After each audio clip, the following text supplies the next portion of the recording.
Buddha dental hospital दाँतको स्तरीय उपचारका साथै जस्तो सुकै दाँतलाई राम्रो बनाउन प्लस दाँत रिप्लेसमेन्टको सबै अप्सनका लागि अनुभवी डाक्टर्स, मोडर्न इक्विपमेन्ट्स र टिम वर्कद्वारा तपाईँहरूलाई पर्फेक्ट स्माइल दिनको लागि बुद्ध डेन्टल हस्पिटल।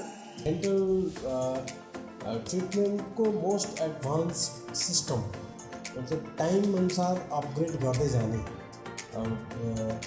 त्यो विधामा हामी अगाडि बढिरहेका छौँ। जस्तो सुकै दाँतको कस्मेटिक ट्रिटमेन्ट गराएर यहाँहरूले पर्फेक्ट स्माइल पाउन सक्नुहुन्छ। गुड डेन्टल ट्रिटमेन्टले तपाईँलाई पर्फेक्ट स्माइल दिनुका साथै तपाईँको कन्फिडेन्स पनि बढाउँछ। Buddha dental hospital, Chabahil, Kathmandu. Phone number 01 44 64 802, mobile number 98 43 19 10 07। This program is sponsored by Buddha Dental Hospital, Chabahil, Kathmandu. Powered by Patibara Teletred, Kalanki, Kathmandu. Brought to you by Aswa Aha, UAVV Abhiyan.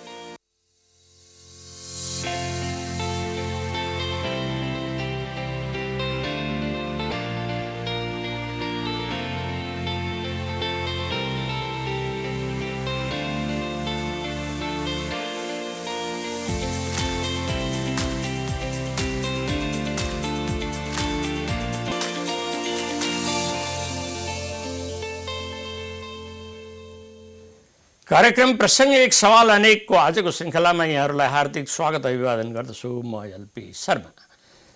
दर्शकवृन्द, कोरोनाको second third भेरिएन्टले पुरा नेपाल सन्त्रस्त भइराखेको अवस्थामा 10,000 को लगभग सङ्क्रमण र 200 को हाराहारीमा मृत्युवरण गर्नु परिराखेको अवस्थामा नेपाली धरती र आकाश राजनीतिक रूपमा निकै गर्मी भएको छ, निकै तातेको छ। बेलुकी सुत्नुभन्दा पहिला एक किसिमको समाचार सुन्दा बिहान उठ्ने बेलामा फेरि अर्को समाचार सुन्नु परिराखेको अवस्था छ। यो संसदमा प्रतिनिधि सभामा प्रधानमन्त्रीले विश्वासको मत नपाइसकेपछि आखिर त्यही प्रतिनिधि सभामाथि आफ्नो इभी साध्न पुग्नु भएको छ र प्रतिनिधि सभालाई उहाँले फेरि विघटन गरेर पुस 5 को अवस्थामा पुर्याउनु भएको छ। एक पछि अर्को तुरुप फाल्दै अर्को कार्ड प्रयोग गरी उहाँले प्रतिनिधि सभामाथि यति ठुलो कोठाराघात किन गरिराख्नु भएको छ र यो प्रधानमन्त्रीको पद एउटा व्यक्तिको लागि यति धेरै प्यारो, चाहे जुनसुकै हरकत र हालतमा पनि त्यो पद आफ्नो लागि सुरक्षितै हुनुपर्ने अवस्था कसरी आउँछ?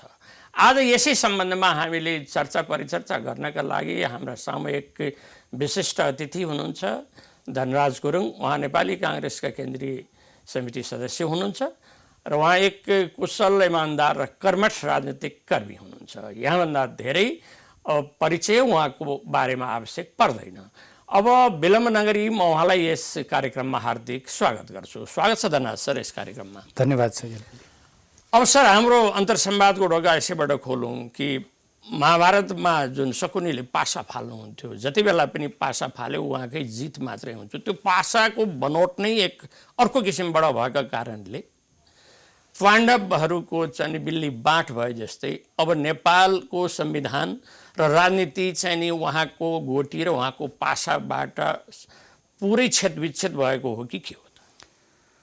हेर्नुहोस्, वास्तवमा केपी ओलीजी र महामहिम राष्ट्रपतिजी, प्रधानमन्त्री र राष्ट्रपति, प्रधानमन्त्रीको अकर्मण्यता, प्रधानमन्त्रीको छलछाम, प्रधानमन्त्रीको षड्यन्त्र, म सधैँ सहभागी सहयोगीको भूमिकामा राष्ट्रपति पनि, महामहिम राष्ट्रपति पनि बडो दुःखका साथ भन्नुपर्ने अवस्था छ। यो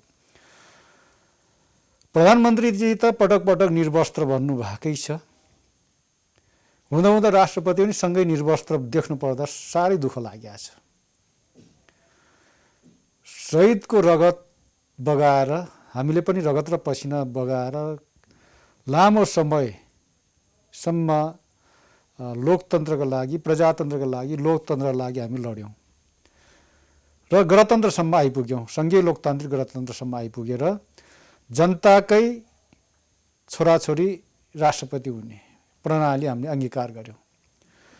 नारायण हिरी दरबारभित्र बसेको, सिरिपेज लाएर बसेको राजाबाट न संविधानको संरक्षण हुन्छ, उल्टै संविधानभन्दा माथि संविधानको पालना पनि नहुने, संरक्षण पनि नहुने। त्यसो भएपछि संविधानको पालन पनि गर्ने सँगै संविधानको संरक्षण पनि गर्ने भने राष्ट्रपति भनेपछि त्यो प्रणालीमा हामी आइपुग्यौँ।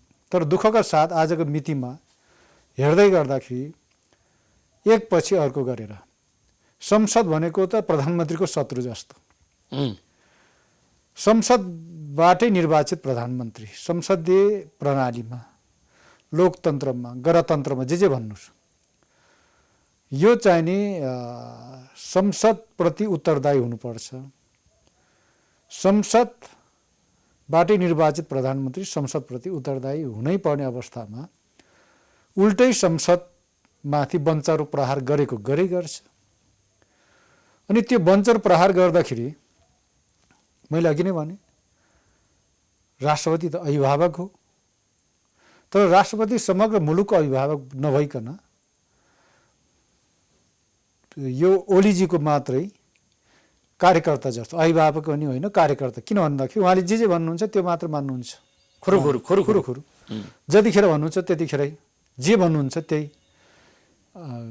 गएको राति केही कुरा गरौँ न, आज राति भनौँ, तपाईँको कि चाहिने उहाँ आफैले आह्वान गरे बमोजिम धारा 76 को उपधारा 5, त्यसमा संवैधानिक प्रश्नहरू पनि उठिरहेकै थिए। तथापि हामीले के भन्यो भने संवैधानिक प्रक्रिया एउटा होला, संवैधानिक रूपमा निरूपण गर्ने एउटा पक्ष रह्यो। तर यो चाहिँ बिठाइ किन गर्न दिने? राष्ट्रपति र प्रधानमन्त्रीलाई मिलेर कति पटक बिठाइ किन गर्न दिने भयो? त्यो बिठाइ पनि रोक्नुपर्छ। यता न्याय कोणबाट निरूपण हुँदै गर्ला, तर हामीले चाहिँ नि यो बिठाइलाई पनि रोक्नुपर्छ भनेर हाम्रै पार्टीका सभापति सदस्य शेरबहादुर देउवाज्यूको नेतृत्वमा चाहिँ नि हस्ताक्षर सहित त्यो मसँग बहुमत छ भन्ने उटपट्याङ, ओलीको जस्तो उटपट्याङ होइन, हस्ताक्षर सहित माननीयजीहरूको हस्ताक्षर सहित बहुमत पुर्याएर राष्ट्रपति निवासमा पुर्याइयो, दाबी गरियो। मसँग बहुमत छ भने यी सांसदहरू मसँग छन् भनेर सांसद माननीयहरूको हस्ताक्षर सहित पुर्याएपछि त्यहीँनिर षड्यन्त्र गर्नको लागि त्यो पुग्नुभन्दा पनि 10 मिनट अगाडि प्रधानमन्त्रीजी ल है मसँग बहुमत छ भनेर यता शेरबहादुर देउवाप्रति हस्ताक्षरै गरेका सांसदहरूको समेत नामावली लिएर मतलब दाबी गरेर उहाँले चाहिँ नि अर्को चाहिँ षड्यन्त्र गर्नुभयो, बिठाइ गर्नुभयो। षड्यन्त्र थियो त्यो, बिठाइ मात्र नभएर षड्यन्त्र। अब राष्ट्रपतिले मध्यरातमा के गर्नुभएछ भन्दाखेरि दुवैको दाबी नपुग्ने। दुवैको दाबी कसरी पुग्दैन? एउटाले हस्ताक्षर सहित बुझाएको छ भने अर्कोले हस्ताक्षर छैन भनिसकेपछि यो के भन्दा षड्यन्त्र। फेरि मध्यरातमा राष्ट्रपति स्वयं निर्वस्त्र बन्नुभयो, हामीले आँखा छोप्नु पर्ने भएको छ।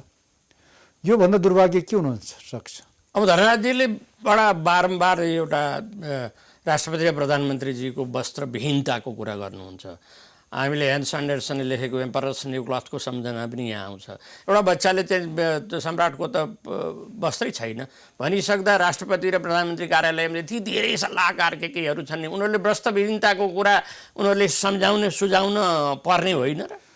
यहाँ त के हो भन्दाखेरि चाकडीवाजहरूले, दासहरूले चाहिँ नि नाङ्गै हिँडेको महाराजलाई पनि हजुर त कस्तो राम्रो देखि बक्सिया छ भन्ने गर्यो। हजुरको यो नाङ्गै हिँडिराखेका मान्छेलाई पनि, महाराजलाई पनि दासहरूले के भनिदिन्छन् भने ओहो होइन हजुरको चाहिँ नि यो बडो यो त रङ्गी चङ्गी वस्त्र रहेछ भनेपछि हिप्टोनाइज भनिन्छ यसलाई एक प्रकारको।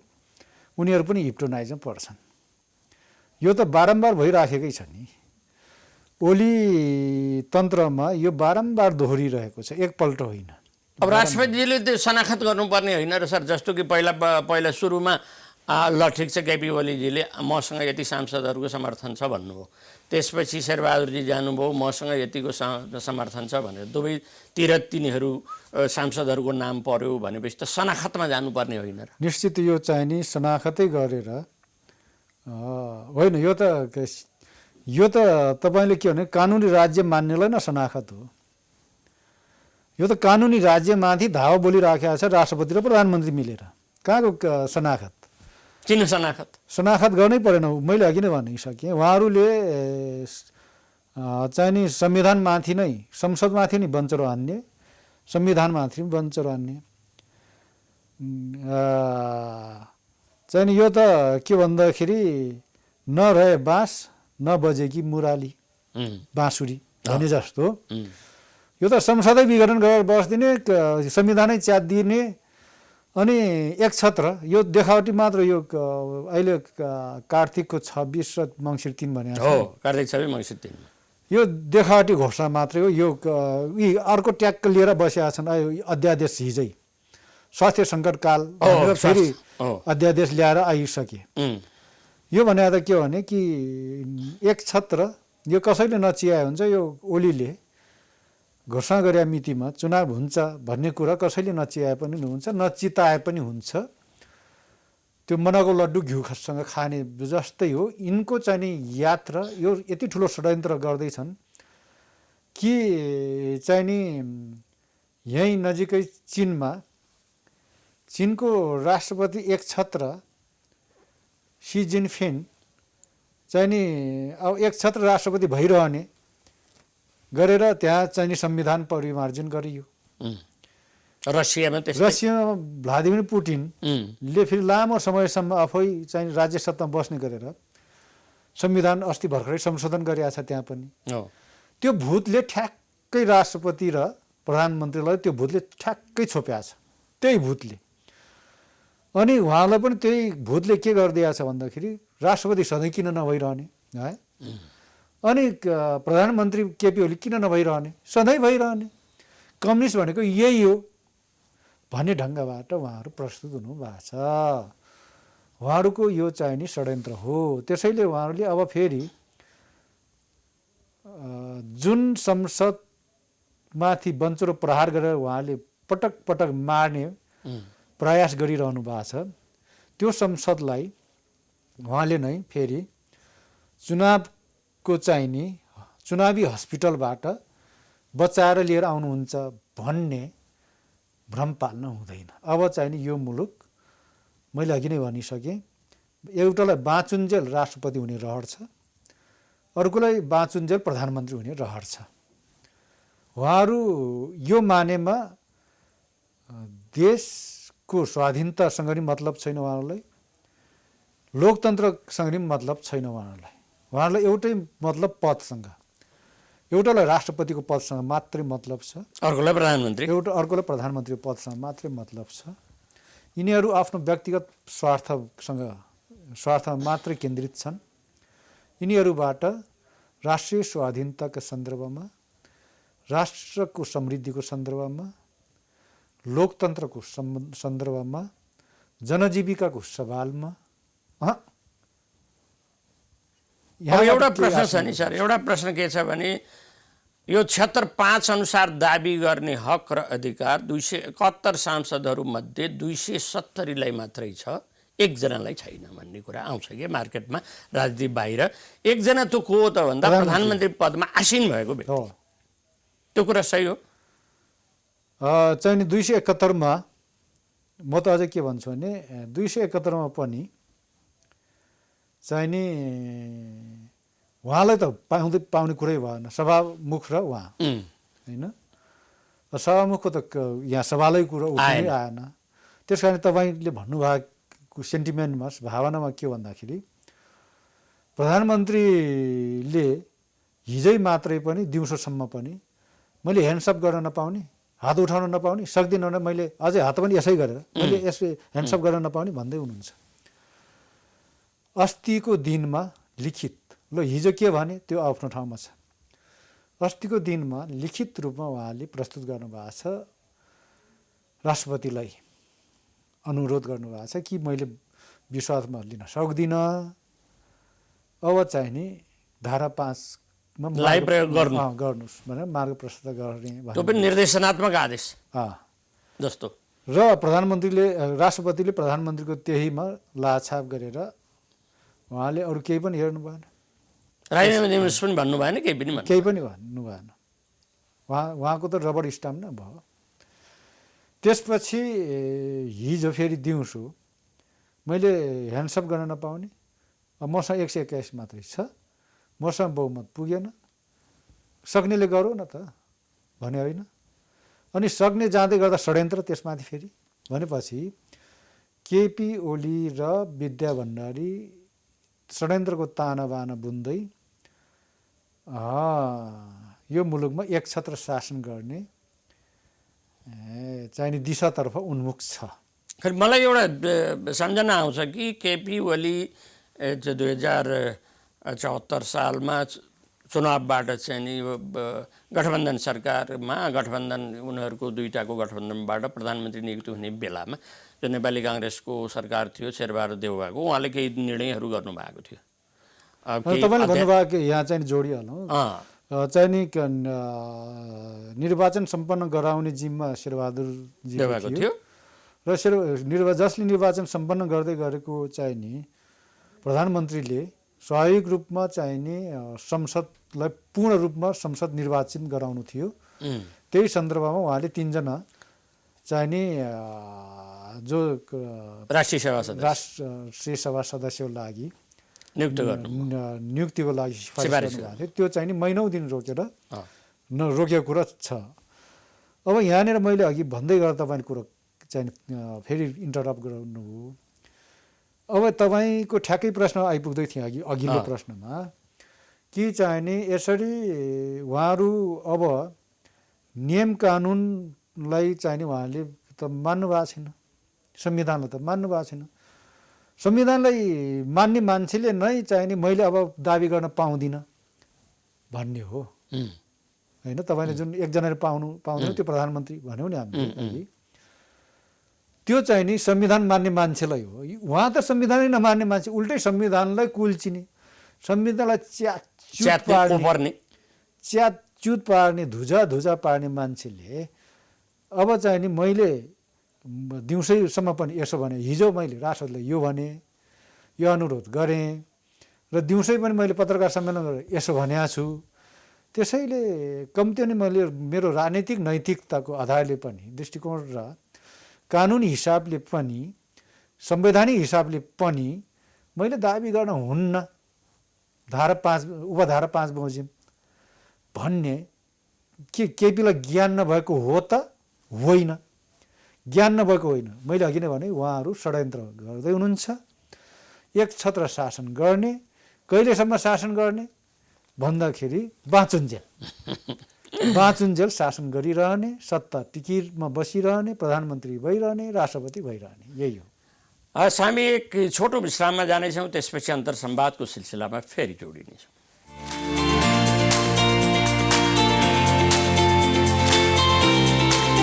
बुद्ध डेन्टल हस्पिटल दाँतको स्तरीय उपचारका साथै जस्तो सुकै दाँतलाई राम्रो बनाउन प्लस दाँत रिप्लेसमेन्टको सबै अप्सनका लागि अनुभवी डाक्टर्स, मोडर्न इक्विपमेन्ट्स र टिम वर्कद्वारा तपाईँहरूलाई पर्फेक्ट स्माइल दिनको लागि बुद्ध डेन्टल हस्पिटल। मेरो दाँत अलिक नराम्रो थियो अनि पहिले मलाई दाँतको कारणले गर्दा त्यस्तो कन्फिडेन्स चाहिँ आउँदैन थियो, तर अहिले चाहिँ अलिक कन्फिडेन्स आउँछ।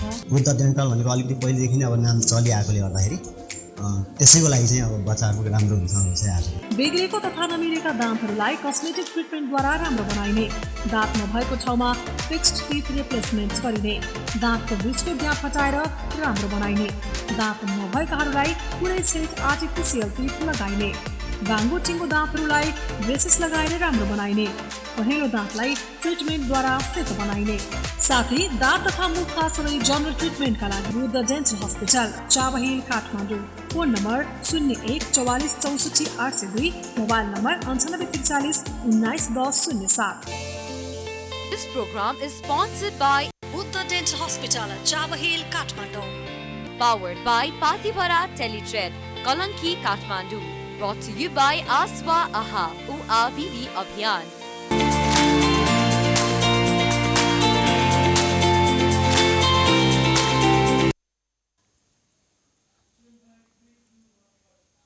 कार्यक्रममा पुनः स्वागत छ धर्नाजीलाई। धन्यवाद छ। अब धर्नाजी, कस्तो भनेदेखि राष्ट्रपति प्रधानमन्त्रीको आन्तरिक मिलेमतोमा एकपछि अर्को निर्णयहरू भइराखेको देश दुनियाँ सबैले थाहा पाइराखेको अवस्था छ। गर्न पनि केही सक्ने अवस्था छैन। अब नेपाली काङ्ग्रेस प्रतिपक्षमा बसेको र सरकारको दाबी गरिराखेको पार्टीको रणनीति र यसलाई कसरी विरोध गर्ने, कुन तरिकाले डिफेन्ड गर्ने, कसरी सत्ताबाट बाहिर लैजाने आदि कुराहरू त महत्त्वपूर्ण भूमिका त काङ्ग्रेसको हुन्छ। निश्चित रूपमा एलपीजी यसमा दुविधै छैन। केपीलाई र विद्यालय लाग्यो होला कि अब हामीले यसरी नै संविधान भन्दा माथि भएर सिपेज रहितको चाहिँ राजा बनेर हामी शासन गर्छौँ भन्ने लाग्यो होला। तर उहाँलाई यो थाहा हुनुपर्छ, श्रीपेजै लगाएका श्री 3 महाराजको 104 वर्षीय तन्त्रका विरुद्धमा सबभन्दा पहिले क्रान्ति छेडेर अनि त्यो क्रान्तिलाई सफलीभूत पार्दै प्रजातन्त्रको पुनर्स्थापन गर्ने पार्टी काङ्ग्रेस हो। 30 वर्षसम्मको एक छत्र पञ्चायती शासकको विरुद्धमा निरन्तर अविच्छिन्न ढङ्गबाट लडेर अन्ततोगत बहुदलीय प्रजातन्त्र स्थापना गर्ने पार्टी पनि काङ्ग्रेस हो। फेरि दरबारको दारा नङ्ग्रा पलाउन थालेपछि त्यो दारा नङ्ग्रा पलाएको दरबारलाई गर्ल्याम गुडमै फाल्ने नेतृत्व गर्ने पार्टी पनि काङ्ग्रेस हो। विद्याजी र केपीजीले यो कुरो बुझुन् कि काङ्ग्रेसको यो शक्ति फेरि त्यही ठाउँमा आइपुग्छ। काङ्ग्रेसको शक्ति घट्या होइन। संसदीय पद्धतिमा निर्वाचनमा टाउको गन्ध कम भयो होला, तर काङ्ग्रेस भन्ने पार्टी छ र भन्नुहुन्थ्यो। फेरि काङ्ग्रेसको क्रान्तिकारी चाहिँ नि यो काङ्ग्रेसको क्रान्तिकारी चाहिँ नि शक्ति जीवित छ। के भन्छ भन्नेतिर नजाउँ एलपीजी। उहाँले त्यही भन्दै हुनुहुन्थ्यो, काङ्ग्रेस भन्ने पार्टी छ र यहाँ भनेर भन्दै। नभए किन उहाँ यो बिचमा त पटक पटक हार गुहार गर्दै बुढा नीलकण्ठ त पुग्नु भयो त। काङ्ग्रेस पार्टीकै सभापति कहाँ पुग्नु भयो उहाँ? बुढा नीलकण्ठ मन्दिरतिर जानु भएको त होइन होला, होइन? उहाँ फेरि कहिले काहीँ जनतालाई भ्रम छाड्नलाई मन्दिर पनि पुग्नुहुन्छ नि, होइन? ईश्वर नाममा शपथ खानुहुन्न। अस्ति भर्खरै ईश्वर नाममा शपथ नखाएको त दुनियाँलाई थाहा छ। प्रतिज्ञा हटाइदिनुहुन्छ अनि के गर्नुहुन्छ फेरि भ्रम छाड्नको लागि राम र सीताको मूर्ति पनि बनाउन भ्याउँछन्। यस्तो छट्टु क्या, यो नेपाली झर्रो शब्दमा छट्टु भन्छ यस्तोलाई। यस्तो छट्टुबाट अब चाहिँ नि छट्टुहरूले नसोचे हुन्छ कि यस्तै छट्टु गरेरै शासनमा बसिरहन्छु, आसनमा बसिरहन्छु भन्ने नसोचे हुन्छ। काङ्ग्रेसको अगाडि काङ्ग्रेस एउटा त्यस्तो शक्ति हो जुन शक्ति चाहिने सिर्जनाको लागि कलम भएर पनि आउन सक्छ, दुखियो लागि मलम बनेर आउन सक्छ अनि यस्तै उद्दण्ड मच्चाउने शासक, निरङ्कुश शासकहरूको विरुद्धमा, निर्लज्ज शासकहरूको विरुद्धमा काङ्ग्रेस फेरि ज्वाला बनेर आउन पनि सक्छ। अब बाहिरको राजनीतिमा चाहिँ निकै तीव्र प्रतिक्रियाहरू पनि सुन्नमा आएको छ। जस्तो राष्ट्रपति र प्रधानमन्त्री दुवैलाई बिदा गर्नुपर्छ, राष्ट्रपतिमाथि महाभियोग लगाउनु जरुरी छ र प्रधानमन्त्रीका लागि चाहिँ नि यहाँ विशेष अधिवेशन आह्वान गरेर उहाँमाथि अविश्वास प्रस्ताव पुरै पारित गर्नुपर्छ भन्ने कुरा पनि आछ। यसको सम्भावना र चाहिँ नि औचित्यता चाहिँ के हो? हेर्नुहोस्, हामीले जहिले पनि संवैधानिक कुरो गर्छौँ, कानुनी कुरो गर्छौँ। अब फेरि अर्को नयाँ कुरो आइसक्यो। हिजो दिउँसोसम्मको कुरो त्यो थियो, मध्यरातबाट कुरो फेरियो फेरि। मध्यरातबाट कुरा फेरि हो। त्यस कारणले गर्दाखेरि अब चाहिँ नि संसद विघटनका विरुद्धमा फेरि अदालत जानुपर्ने भयो। मैले फेरि यो पाटो पनि बिर्सन हुन्न, फेरि न्याय निरूपणको लागि अदालतको ढोका पनि ढकढक्याउनु पर्छ एकातिर।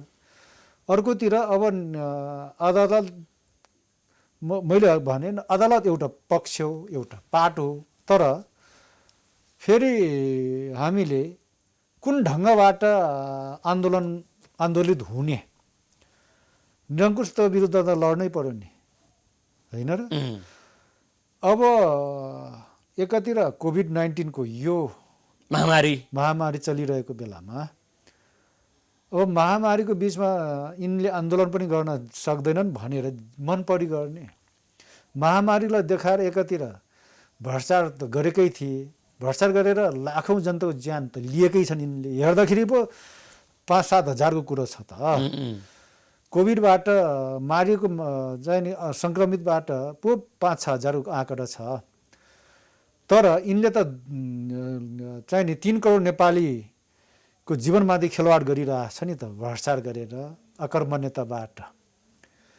हुँदा राजनीतिक रूपमा पनि 3 करोड नेपालीलाई न दास बनाउन खोज्यो, त रैती बनाउन खोज्यो फेरि। अनि कोभिडको यत्रो सन्तास भइराखेको त प्रधानमन्त्रीले नि देख्नु भएको छ। अब यो चुनावको सम्भावना पनि छैन। म भन्दैछु त्यस कारणले गर्दाखेरि तपाईँको अघिकै प्रश्नमा किनभने इन्टरप्ट बिचमा हुँदाखेरि फेरि जोड्नु पर्ने हुन्छ, पछि अहिले भनिहालौँ। त्यसो भएको कारणले गर्दाखेरि अब चाहिँ नि जुन तपाईँले भन्नुभयो कि अविश्वास प्रस्ताव प्रधानमन्त्री विरुद्धमा, राष्ट्रपतिको विरुद्धमा महाभियोगको चर्चा परिचर्चाहरू हिजो दिनभरि नचल्या होइन, तर मैले अघि नै भने मध्यरातबाट कोल्टो फेरिएको छ कि फेरि अर्को षड्यन्त्र भयो। त्यो षड्यन्त्रको विरुद्धमा त हामीले त आँधीबेरी, मैले भने अघि एउटा अदालतको ढोका ढकढक्याउने कुरो त छँदैछ, यो कानुनी बाटो छ। किन भन्दाखेरि अब यो चाहिँ नि धारा 5 बमोजिम दाबी गरेपछि तपाईँले अघि भने जस्तै शनाखत गर्नुपर्ने ठाउँमा नपुगिकन त्यो त षड्यन्त्र भएको छ।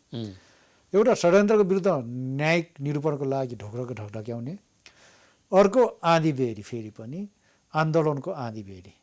मैले अघि नै भने 104 वर्षीय राणातन्त्रलाई त गाड्याम फाल्या काङ्ग्रेस, अब यो केपी विद्या यो के हुन् र यिनी? आन्दोलनको आँधीबेरी त कसरी र सर? यहाँ कोभिडले यस्तो गरेर मान्छे चाहिँ 25 जना 15 जना त एक ठाउँमा बस्न हुन्न भनिराखे अवस्थामा त्यसलाई पनि त फेरि हामीले मनन गर्नु पर्यो होइन? चाहिँ नि के हुन्छ भन्दाखेरि कि कोभिड-19 को कहर छँदैछ, तर त्योभन्दा पनि ठुलो कहर भनेको निरङ्कुशता, शोषक, सामन्ती। योभन्दा सामन्ती के हुन सक्छ?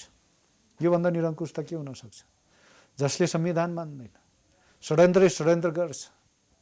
त्यसैले एउटा कुरा मान्नुहोस् एलपीजी कि चाहिँ नि अब कुन हदसम्म पुगिसक्यौँ भन्दाखेरि अब केपी ओलीजी र विद्याजी, राष्ट्रपति र प्रधानमन्त्री निर्वस्त्र हुँदाखेरि बरु चाहिँ नि छाडा छोडिएको साँडेलाई लाज लाग्ला, तर यिनीहरूलाई लाज नलाग्ने भइसक्यो क्या। त्यस कारणले गर्दाखेरि पनि अब हामी बाध्य छौँ जुनसुकै चाहिँ नि पाइला उठाउनको लागि, कदम उठाउन लागि। कोभिड भन्दा पनि ठुलो सन्तास त यसको भयो। यसले त मैले भने नि कोभिडले 5-7 हजार मान्छे चाहिँ नि प्रत्यक्ष ज्यान लियो भने यिनले त 3 करोडको लिँदैछ। कुरो यसरी बुझौँ, संविधान च्यातसुत भएर चाहिँ फाल्ने अवस्था भइसक्यो। 3 करोडको लिँदैछ यसले ज्यान, कुनै न कुनै ढङ्गबाट, प्रत्यक्ष वा अप्रत्यक्ष ढङ्गबाट 3 करोडको ज्यान लिँदैछ। त्यसैले मैले फेरि पनि दोहोऱ्याउँछु, छाडा छोडिएको साँडेलाई बरु लाज लाग्ला, तर राष्ट्रपति र प्रधानमन्त्री आफै निर्वस्त्र हुँदाखेरि लाज नलाग्ने भइसकेपछि हामीले कडाभन्दा कडा कदम उठाउनु पर्ने हाम्रो बाध्यता। अब आन्दोलनको आँधीबेरी सृजना हुन्छ, गर्नै पर्छ, हुन्छ, किन नहुने? हस् धनराजी, एकदम राजनीतिक रूपमा पनि यो गर्मा गर्मी माहौल तातेको बेलामा चाहिँ एकदम विशेष समय दिएर यहाँसम्म आइदिनु भयो। र यो अहिले पछिल्लो घटनाक्रमको बारेमा बताइदिनु भयो, त्यसका लागि मेरो व्यक्तिगत र टिमको तर्फबाट हार्दिक धन्यवाद दिन्छु। यहाँलाई पनि हार्दिक धन्यवाद दिन चाहन्छु। धन्यवाद। हस्त दर्शकबिन, आज हामी युवा नेता धनराज गुरुङसँग बसेर हामीले पछिल्लो राजनीतिक घटनाक्रमको बारेमा केही कुराहरू गऱ्यौँ र प्रसङ्गकै सिलसिलामा, अन्तर संवादको सिलसिलामा धनराजी भन्दै हुनुहुन्थ्यो कोभिडले त 5-7 हजारको ज्यान लिएको छ, तर यो 3 करोडको ज्यान लिने गरी निरंकुशता हावी भइराखेको अवस्थामा आँधी बेहरी आन्दोलनको आँधी बेहरी सृजना गर्नुको विकल्प छैन। अब हेर्दै जाउँ राजनीतिक परिस्थिति कहाँबाट कहाँ पुग्छ। अब यसले अवश्य पनि एउटा सही कोर्स समातोस् भन्ने हामी कामना गर्न चाहन्छौँ। फेरि अर्को श्रृङ्खलामा अर्को व्यक्तिसँग अर्को विषयमा जोडिने बाचा गर्दै आजको यस कार्यक्रमलाई यहीँ बिट मार्न चाहे। प्राइम टाइम टिभी हेर्दै गर्नुहोला। नमस्कार।